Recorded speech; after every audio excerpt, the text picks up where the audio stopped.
Have you ever felt like your voice is trapped inside you? Like you understand everything in English, but when it's your turn to speak, nothing comes out? Maybe people think you're shy, maybe you've even started believing it. But what if I told you you're not shy at all? What if that quietness isn't your personality, but your protection? This is not just a language problem, it's an emotional one. You're not afraid of English, you're afraid of being seen. And the more you wait to feel confident, the more you train your brain to stay silent.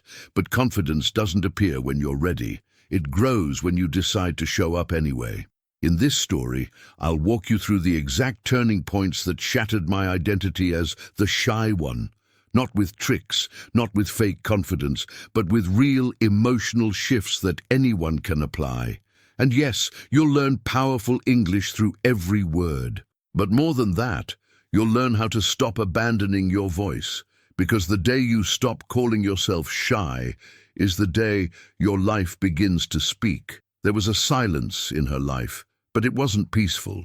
It was the kind of silence that felt like a wall, not a choice.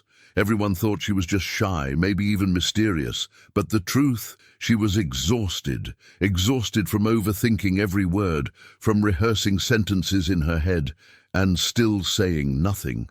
It wasn't that she didn't want to speak. She was afraid of being misunderstood. Sometimes people wear silence like a soft jacket, but for her, it was armor, heavy armor. As a little girl, she'd once spoken freely, until one day, someone laughed at her accent. Since then, silence felt safer. That moment planted a belief. If I speak, I'll be judged. And so she stopped speaking, thinking she was protecting herself. In reality, she was just locking herself in. She told herself she was quiet by nature, that she just wasn't talkative. But deep down, something didn't feel right, because inside there were words, stories, emotions, ideas, beautiful thoughts in perfect English, but none of them came out. Why? Because her silence wasn't personality. It was protection, a defense, a shield against invisible wounds.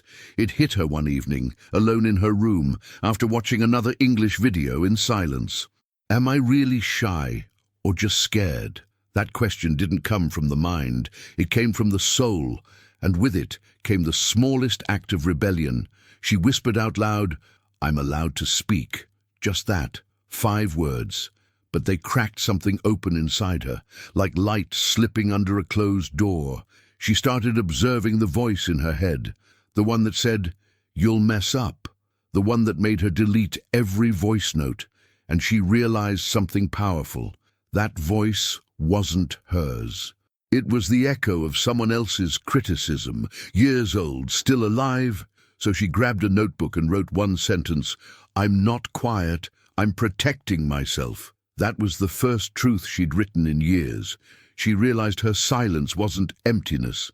It was full of unsaid things. She had so much to say, it overwhelmed her.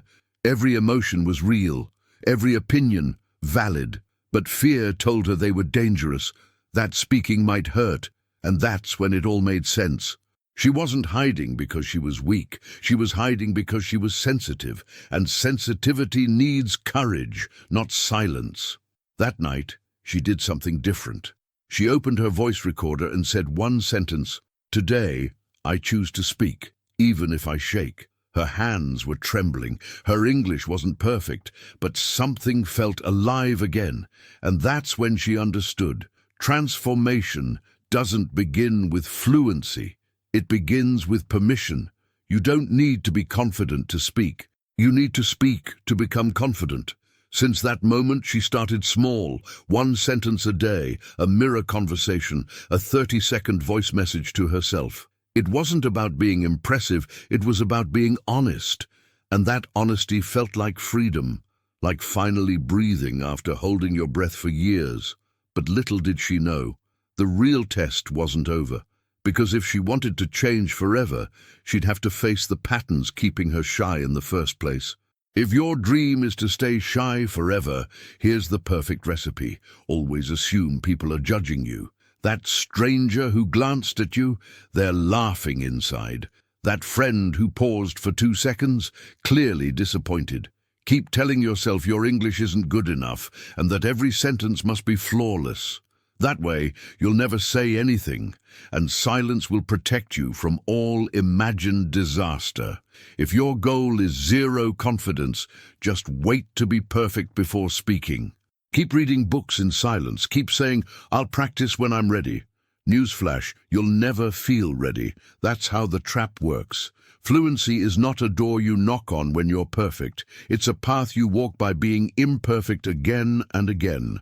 Say one wrong sentence today, just one.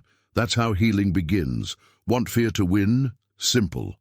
Avoid all real conversations. Stay in your head, practicing imaginary dialogues with yourself. Let fear tell you that mistakes are dangerous, that being corrected is shameful. But remember, every time you avoid speaking, you teach your brain that English is a threat, and the brain learns fast. You're not avoiding embarrassment, you're rehearsing paralysis. If your dream is to stay invisible, only speak when forced. Only answer when someone calls your name twice. Only use English when it's absolutely necessary. This way, you'll never build your voice. You'll only survive moments. But what if you started one micro-conversation this week? Just a "Hi, how are you?" to someone in English. Not perfect, just human. Here's a secret most people don't tell you. Confidence doesn't grow in your comfort zone. It grows in the awkward hello, the forgotten word, the sentence that makes no sense but still comes out. Confidence isn't something you build before action. It's something you collect through action, piece by piece, word by word. But if you'd rather stay stuck, don't take the risk. If you want to stay small, stay hidden. Wait for permission. Wait for the right mood. Blame your personality, your past, your accent. Let time pass while others take the opportunities that could have been yours. Let shame lead your decisions. Let regret whisper at night. Another day wasted. It's harsh, but it's real. That's the cost of staying silent when you were born to speak. But if there's even 1% of you that wants out of this cycle, start now. Say one imperfect sentence. Introduce yourself in English. Leave a voice message to a friend. Shadow a short line from a video.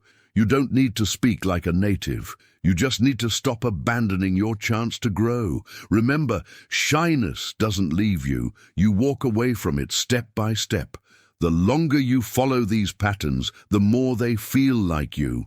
But they're not you, they're habits, and habits can be changed. The question is, will you change them before they become your identity? Because somewhere out there is a version of you who speaks with freedom, and she's not far away. She just needs one moment, like the one she's about to face. She was always the quiet one, in school, at work, even in her family. People liked her, but no one really knew her. She smiled politely, nodded in conversations, laughed quietly at jokes, but rarely spoke up, not because she had nothing to say. No. Inside her mind, she was fluent, articulate, full of passion, but when it came time to speak, especially in English, her voice shrank, as if it needed permission to exist. Most didn't realize how loud her thoughts were. She analyzed everything, every word, every pause. She was the girl who corrected herself silently 5 times before even opening her mouth, not because she lacked intelligence, but because somewhere deep inside she had linked English to exposure, vulnerability, risk. It was safer to stay silent than to reveal herself and possibly be wrong. Then one day, it happened. She was at a small community event, nothing special. Someone asked her a question, in English. She froze for a second, her usual fear crawling up her spine. But there wasn't time to overthink. The moment was too fast, so she just answered. No preparation, no script, just words, her words, in English, out loud, in public. It wasn't a perfect answer, but it was real. And when she finished, she noticed something strange. No one laughed, no one corrected her. In fact, someone smiled, another nodded. For the first time in years, she heard confidence in her own voice, not because it sounded strong, but because she used it. That was the moment her old identity cracked. That night, she listened to herself again. She had secretly recorded that interaction on her phone, something she used to do for review. But this time, she wasn't reviewing. She was remembering, reminding herself, I did it, I didn't run. It didn't matter if the grammar was perfect. What mattered was that she showed up, that she didn't disappear. From that moment on, she started practicing differently, not just reading silently, but speaking out loud, fast, imperfect. She'd pause videos and repeat lines. She'd answer her own questions in the mirror. She trained herself like an athlete, not for perfection, but for reaction. So next time a question came, her voice would rise, not hide. The girl who once apologized for her English was now coaching herself with every sentence. Speak first, fix later. That became her mantra. She recorded short messages daily, even if they were messy. She shadowed confident voices for 1 minute each day, TED Talks, podcasts, interviews, until her brain stopped resisting and started responding. The quiet girl? She still existed, but only in memories. Now people didn't just hear her, they felt her. Because she wasn't trying to be impressive anymore. She was trying to be present, and in that presence, her confidence began to take form. But here's the truth. One breakthrough moment isn't enough. The question now was, how could she rewire her mind to stay this way, even when fear returned? Let's be clear. Shyness isn't weakness. It's not a flaw in your personality. It's a pattern in your nervous system. When you speak English, especially in front of others, your brain sometimes reacts as if you're standing in front of danger. Your heart races, your breath shortens, your voice shakes. This isn't because you're bad at English. It's because your body thinks you're under attack. That's called a social threat misfire. Your brain, trying to protect you, sends a danger signal when there's none. It doesn't know you're just practicing a second language. It thinks you're about to be rejected or embarrassed. And so it does what it's designed to do, shut you down. That's why your mouth dries up, why your words disappear. Your system is not broken, it's just overprotective. Now add perfectionism to that equation. You don't just want to speak, you want to speak perfectly. Every word, every tense, every pronunciation. That mindset creates paralysis. The fear of getting it wrong becomes stronger than the desire to express yourself, and so you hesitate, you delete the message, you rehearse for days and still feel unprepared. This isn't a language issue, it's an emotional cage. Another hidden trap, identity freeze. Your mind still sees you as the shy one. So even when your English improves, your self-image doesn't. You sabotage your progress, not consciously, but emotionally. That's why it feels like two versions of you are fighting. One wants to grow, the other wants to stay safe. This conflict isn't imaginary, it's biological, and you can work with it. Here's a truth that few people know. The nervous system calms through exposure, but only in small, consistent doses, not through pressure, not through force. That's why one big moment of courage often isn't enough. What your brain needs is repetition, safe repetition, like speaking one easy sentence a day, or taking 3 deep breaths before saying something new. That's how rewiring begins. Let's make it practical. Before your next English conversation, pause and inhale slowly through your nose. Hold for 2 seconds. Exhale gently. Do that 3 times. It tells your brain, this is not danger. I'm safe. Then speak one sentence, even if it's simple. My name is and I'm learning.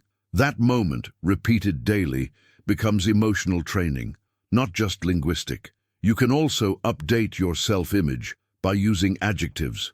Try saying, I am becoming clear. I'm becoming calm. I'm becoming confident. Say them out loud. Let your brain hear your new identity. Every time you speak, you're not just practicing English. You're updating who you believe you are. And that belief begins to show up in your voice, your tone, your presence. The nervous system only relaxes when it trusts you'll keep showing up. So do that. Even if it's for 30 seconds a day, even if it's in front of a mirror. Don't wait for the fear to vanish. Train your body to move with it. Because this isn't about being fearless. It's about becoming familiar. And the more familiar you become with your own voice, the more you start to feel like you again. Did you enjoy the content and it made a difference for you? Click on Super Thanks and support our work. There comes a moment when the goal isn't to be louder, it's to be real. You realize you don't want to impress anymore.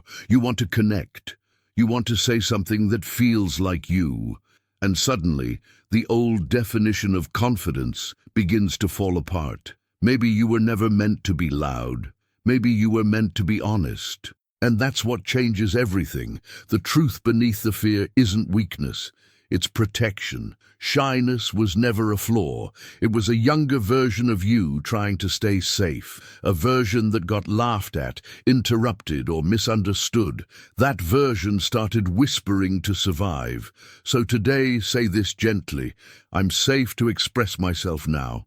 That one sentence begins the process of rewriting years of emotional silence. Because here's something rarely said: confidence is not a performance. It's emotional exposure. It's standing in your truth, even when your voice shakes. It's saying, I don't know, without shame. It's answering a question in English without apologizing. It's not about being perfect. It's about being present. That's the courage that builds deep fluency. The transformation begins when you stop asking, how do I sound? And start asking, is this real? Fluency without authenticity is noise. But when your words come from the heart, people listen. And you start listening to yourself differently too. You no longer feel like an outsider in your own voice. You begin to belong to yourself. Want to feel this in action? Speak one honest English sentence today. Just one. It could be simple. I'm tired, but I'm trying. Or speaking English makes me nervous, but I'm here. Say it out loud. Let it be raw.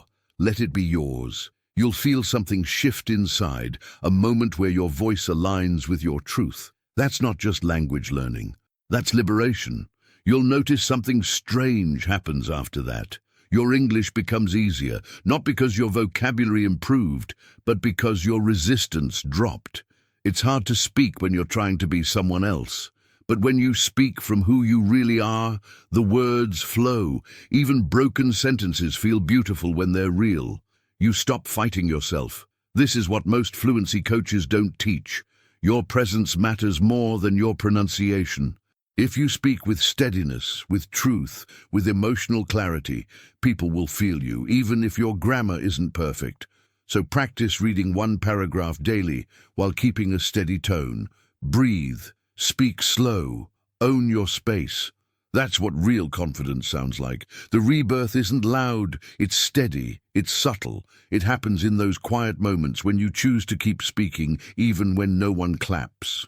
When you show up for yourself, not for praise, not for applause, but because your voice deserves the right to exist, and that's when something beautiful starts to grow.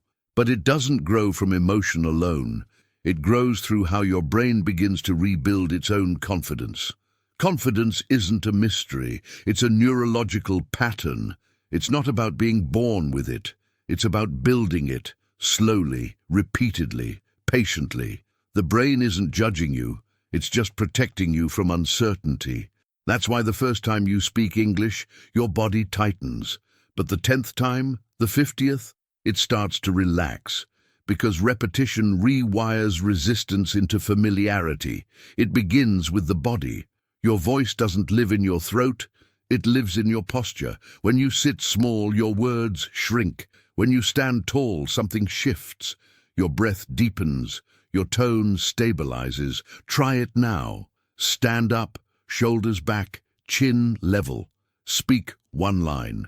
I am growing stronger in English. Your body is the stage. Your confidence lives in how you take it. Then comes rhythm. Confidence has a rhythm, and your brain copies it through shadowing. When you repeat the tone of a confident speaker, you're not just imitating sound, you're absorbing certainty. That's why shadowing for even 30 seconds a day transforms you. It's not magic, it's neural mirroring. Your brain learns by hearing and learns faster by becoming the sound it hears. But don't just repeat empty phrases. Add emotional encoding. That means tying meaning to moments. When you say something with truth, I did it, or I'm still here, your brain remembers it more deeply. Confidence isn't built on perfect grammar. It's built on powerful emotional memories. So record one sentence a day when you feel proud. Even if no one listens, you will. The secret to fluency is reinforcement. Every time you speak confidently, you create a micro-identity shift. Your brain says, oh, that's who we are now. And with every repetition, it believes it more. So choose your phrases wisely. Say them slowly. Say them repeatedly. I speak with clarity. I'm getting better every day. Mistakes make me stronger. 10 times. Out loud. This may feel strange at first, like pretending, but neuroscience proves it. Identity follows action, not the other way around.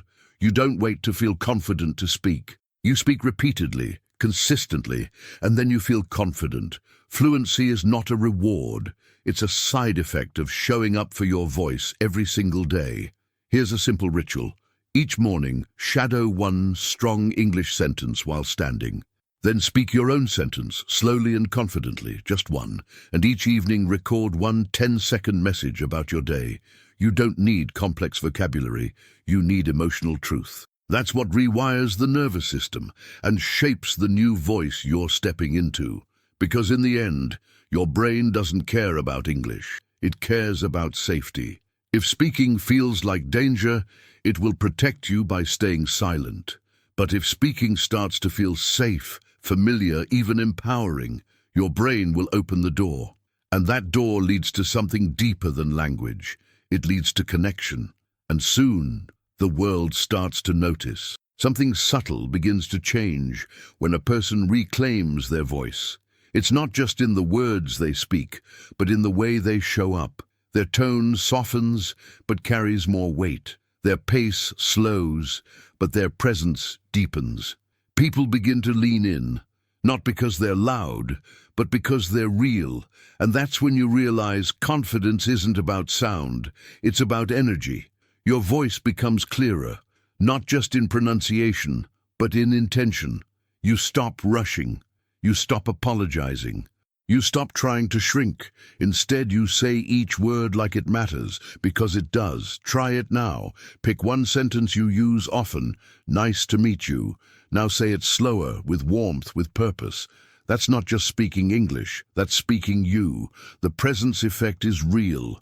When you embody calm, others feel it. When you hold steady eye contact, even for one short English phrase, it sends a message. I'm here. I'm not hiding. You don't need to stare. You just need to see. Let your eyes speak the confidence your voice is still learning to carry. That alone shifts how people respond to you. And when people respond differently, something unlocks. You start getting smiles, nods, conversations, opportunities. Not because your grammar is flawless, but because your energy is inviting. The shift isn't always dramatic. Sometimes it's one kind comment. One moment someone asks for your opinion in English. One invitation you would have missed if you were still silent. Confidence is contagious. When you start showing up as yourself, others feel safer to do the same. You'll see it in your relationships, at work, online. People will begin to trust you, not just because you speak, but because you speak with congruence. Your tone and truth align, and in a world full of noise, that kind of authenticity stands out. Here's your task this week. Start one real conversation in English. It doesn't have to be deep. A question, a compliment, a how was your weekend? But say it with presence, with breath, with belief. Let them feel you in the space between words. That's how you stop being invisible, not by yelling, but by showing up. And use English in one place where fear once lived. Maybe at a coffee shop, maybe in a Zoom call, maybe in a comment section. You don't need to be perfect, you just need to be here. English becomes powerful when it stops being a subject and starts being a bridge. And once that bridge is built, the view on the other side looks a lot like freedom, because when you stop being shy, something bigger happens. You stop being afraid of being seen. And that's when your voice starts to do more than speak. It starts to create. But the real transformation isn't about how others see you, it's about how you stop abandoning yourself, and that realization changes everything. Why was I shy? She asked herself quietly. The answer wasn't obvious, but it was honest. Because fear had the microphone. Every time she wanted to speak, fear spoke first. What if they laugh? What if you sound stupid? What if your accent shows? And slowly, she believed fear more than she believed herself. But one day she whispered back, "My voice leads now." And then came the next question. What changed me? The answer wasn't some big, magical moment. It was smaller than that. It was one moment of truth, repeated daily. One sentence spoken despite trembling. One voice note recorded when no one was listening. One short interaction where she didn't delete herself. Repetition. Imperfect, emotional, human repetition. "Who am I becoming?" she asked, looking in the mirror, not at her appearance, but at her presence. She saw someone steady, someone real, someone who didn't need to be loud to be heard. And she spoke slowly. "I am confident in English." Not because she knew every word, but because she stopped abandoning her voice when it needed her most. She stopped walking away from herself, stopped editing her personality to make others comfortable, stopped waiting for someone to say, "Now you're ready." Because readiness is a decision, not a feeling, and fluency is a result of emotional loyalty. Loyalty to your voice, loyalty to your story, loyalty to the person you are becoming. And as her voice grew stronger, so did her life. New doors opened, not because she was suddenly more valuable, but because she finally showed up. Job interviews didn't feel like interrogation, they felt like conversation. Speaking up at work didn't feel like a risk, it felt like a right. Her life didn't change because English changed. It changed because she did. The old identity didn't die in one day. It faded every time she chose honesty over silence. It faded every time she made space for her accent, her emotions, her ideas. And in its place, a new voice rose, not louder, just truer, not perfect, just present. And in that presence, she met herself for the first time. Tonight, she will record one more message, not for social media, not for validation, for herself, her new voice message, a simple, quiet declaration of everything she now believes. I'm here, I speak, I grow, I belong. And she'll play it back, not to judge it, but to remember that her voice is not a performance, it's a promise to never disappear again. Because this isn't the end of a shy girl's story. It's the beginning of a woman who speaks from truth. And now that her voice is back, the question isn't whether she'll speak again. The question is, what will she create with it? So now I'll ask you, when was the last time you truly used your voice? Not to impress, but to express. Not to be perfect, but to be present. You've seen that confidence isn't a personality trait. It's a muscle. And today you've started training it, word by word, breath by breath. Remember, English is not just a language, it's your tool for rebirth. It's your bridge to freedom, connection, and the opportunities you've been silently waiting for. You don't need more grammar rules. You need more moments of truth, spoken out loud. So, what will your next sentence be? What's one thing you've been afraid to say that you'll finally say in English this week? Tell me in the comments. I read them all because your story matters here. You're not just learning English, you're remembering who you are when you're no longer afraid. If this story moved something inside you, don't keep it to yourself. Like this video, subscribe, turn on the bell so you don't miss the next story, and most importantly, use your voice today, even if it shakes, because fluency begins when silence ends.